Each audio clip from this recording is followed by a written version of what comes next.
I've noticed that Raptor's had, he's still kind of weird about me picking him up. He lets me pick him up. He doesn't really give me much of a fuss, but you can tell he's not excited about it. He kind of stiffens up.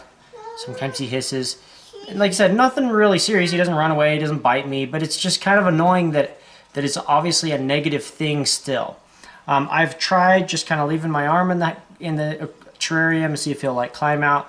He's kind of done it a couple times, but it's not a regular thing. So my hope was that, you know, him realizing me, bringing him out to the room is a positive thing because he gets to explore, he gets to eat when he's out here, things like that. It just really hasn't worked out the way I was hoping.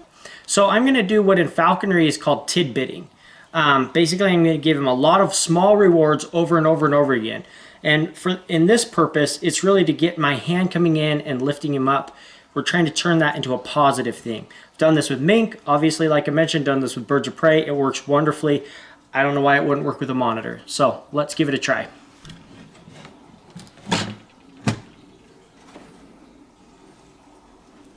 Now you see, he does this positive thing when I opens it.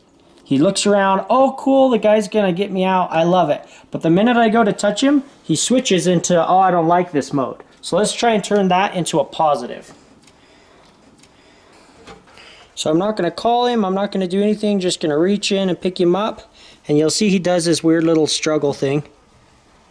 And as soon as I bring him up, I'll drop a piece of food down. Oh, cool. Being picked up isn't so bad, is it? You get a yummy piece of food. Yeah. And I'm going to put him back. Now we're going to repeat, pick him up. As soon as we get him up here, just drop a piece of food.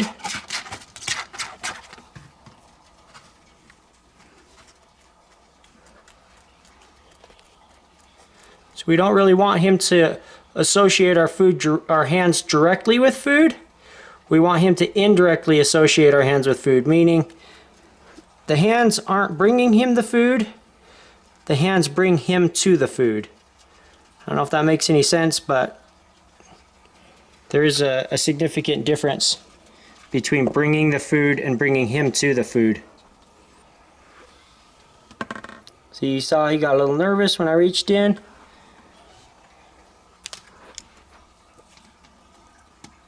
Oh, hey. Maybe I don't want to back out of your hands. See, he was trying to back out at first. And I'll just hold him till he swallows. There you go. As soon as he's done swallowing, I'm going to put him back.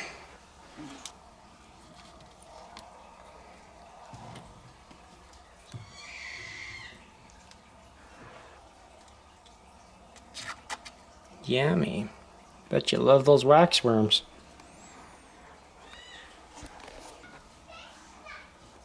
Change it up and get him the head of an animal. Let's see if he likes that.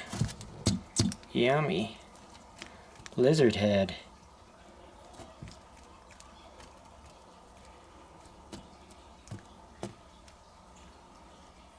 And the reason we chopped it up is just so that he gets multiple repetitions.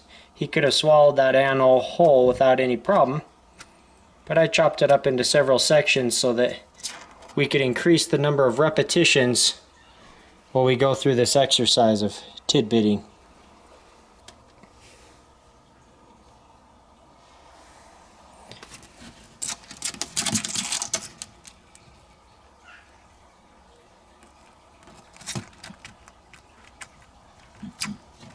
There you go, good job.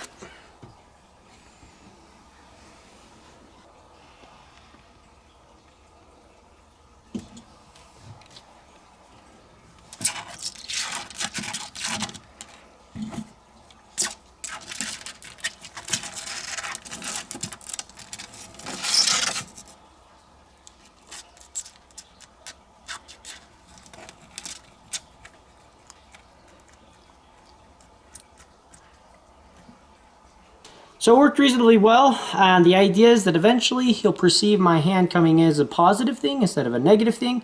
Even though, like I said, he doesn't necessarily bite or run from it, he still kind of tenses up when I go in to pick him up. So I want to turn that from a negative into a positive, and by repeating this process over and over again, he will eventually look forward to my hand coming in and picking him up because he knows at the end of it, it's a positive thing he gets to eat. So we'll keep working on it and see how he progresses. So I've been starting to notice at least a couple hours out of the day, Raptor gets really antsy. He wants to pace back and forth in his cage, and you could just tell he wants to get out and run around and climb on stuff. There's two reasons why we can't just let him crawl around the house. The number one reason is he's small enough that he could easily get stepped on or hurt some other way. Second reason, and just as important, is it's way too cool. He gets out and wanders for just a couple minutes and then he becomes chilled. 75 degrees, 73 degrees, the temperature that we typically keep the house is just way too cool for what his body's made to handle. He needs to be up in the mid 80s at a minimum. And so it just gets too cool too fast. So we created a special playroom just for him. And that allows him to get the exercise he needs, to have the brain stimulation he needs, but to do so at a proper temperature and in a place that's safe for him to run around. We've been continuing the training that we started by basically feeding him every time we pick him up.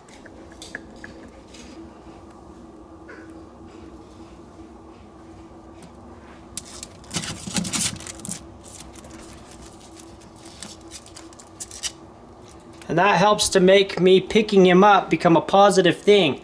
But you'll notice I'm still using the purple feeder tongs, so he's not seeing my hand as the food-bearing item. So if I were to just hand him those little bugs, he would start biting my hand every time he sees it. I know I've had some people with real docile species like water monitors say, hey dude, you could just feed him barehanded. Hey, and maybe you're right. But all I know is he bites those purple tongs every time he sees them. He attacks them viciously. Sometimes I have trouble getting him to eat the food. He's so focused on attacking the tongs. So the last thing I want is him thinking, oh, these little fingers are the things that bring him food, so he needs to bite them every time. Maybe he'd figure it out, but I get bloody fingers in the process. I'm gonna put him back here. Let's do one more repetition here.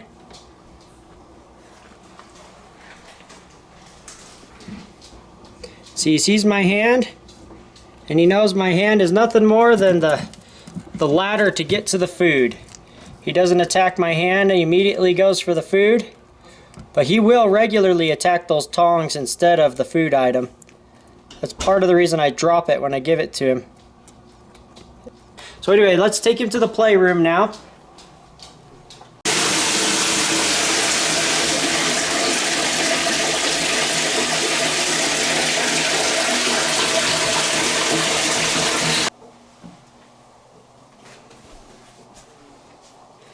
So before I take him to his playroom, we need to empty him out so he doesn't go poop on the carpet.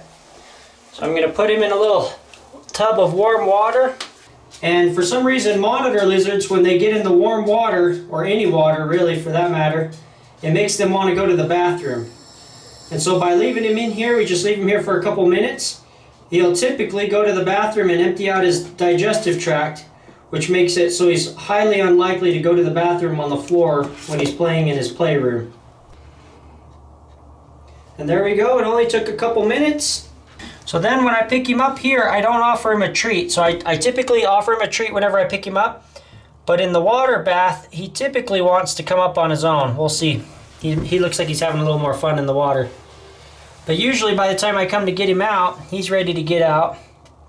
And so he'll just happily climb on my arm. I don't have to offer him a treat. So I just offer him my hand, and out he comes. Now we take him to his playroom.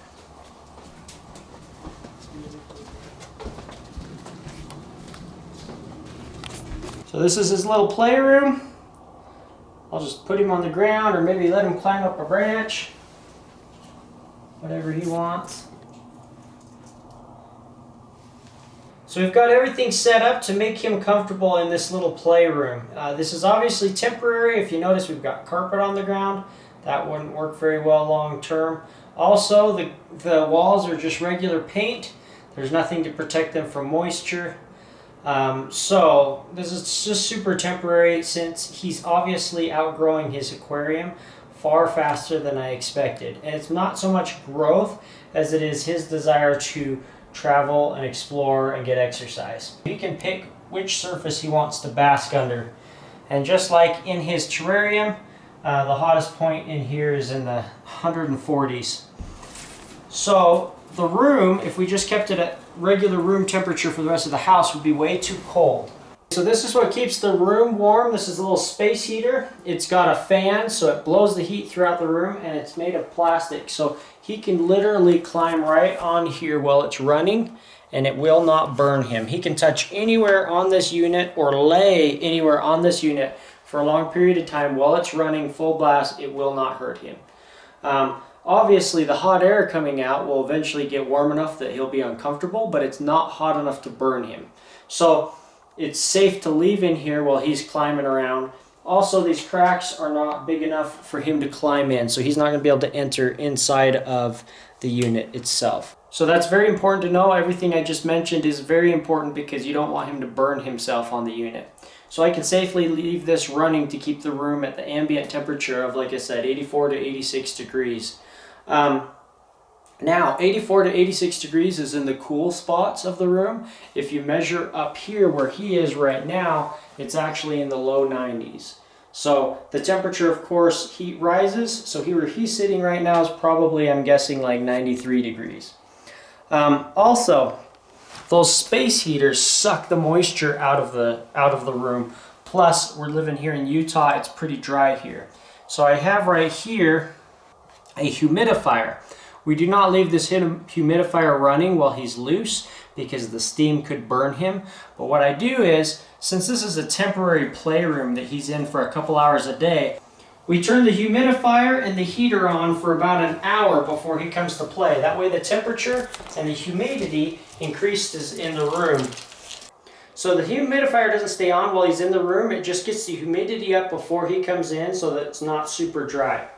So we have his water dish set up right by the electrical space heater and the heat lamp, both. So what that does is that helps to put more moisture into the air so it doesn't dry out. But we don't want it so close as to cause a risk of shock. If he flips the water around, we don't want it to get in the heater or to touch the light bulb. So it's not too close, but it's close enough to give it a little bit of moisture in the air. Also, you'll notice that the bath pan is inside of another pan so that when he gets out and when he splashes and spills, it doesn't get all over the carpet. So in addition to being able to wander around the room and climb this little goofy tree I've got up at the middle, he also has the ability to climb over into this closet. So he can climb up the branch and get to the different shelves, both the top shelf along the top and those different shelves inside there. He gets different temperatures depending on what level he's at. It allows him to control his body temperature as well as get exercise as he climbs about his little playroom. Now he's typically not in here for more than just a few hours. We're talking 3 to maybe 6 hours a day. Most of the time he's spent in his little terrarium. But when I can tell he's getting antsy and he wants to get out and explore and get exercise, we take him here so that he can get out and stretch his legs and work his brain and experience things. One thing you might be concerned about is the heater vent down here. The heater vent is secure, and even if he got inside of it, there's nowhere for him to go. He can't get in the wall, he can't climb up the shaft. So this might look more precarious than it actually is. Another thing is we also insulated the windows here. There's a space, I'm not going to open it up because it'll all fall out, but there's a space in between the shutters and the actual window, and I've stuffed that space with pillows and blankets so as to help keep the heat in the room. So in addition to being good for his physical and mental well-being, getting the exercise and the mental stimulation that he needs, this is also a great opportunity to use his trading. So while he's wandering around the room, I have a more realistic opportunity to work on his recall.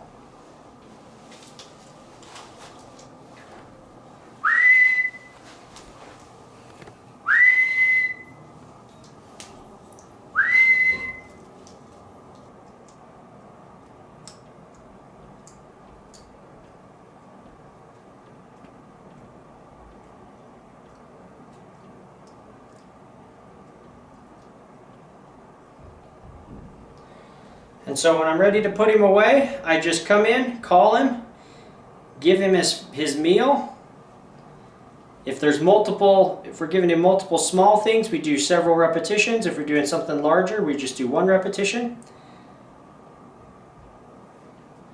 And then we just take him back to his enclosure.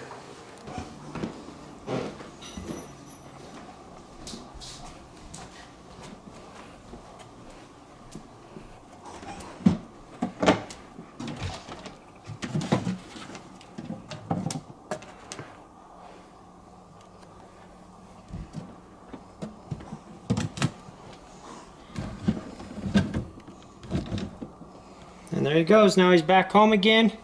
He had his couple hours of climbing and exploring his playroom. Now he gets to be back in his enclosure. But now, since he's got a nice full belly, he's going to stretch out here and digest his meal.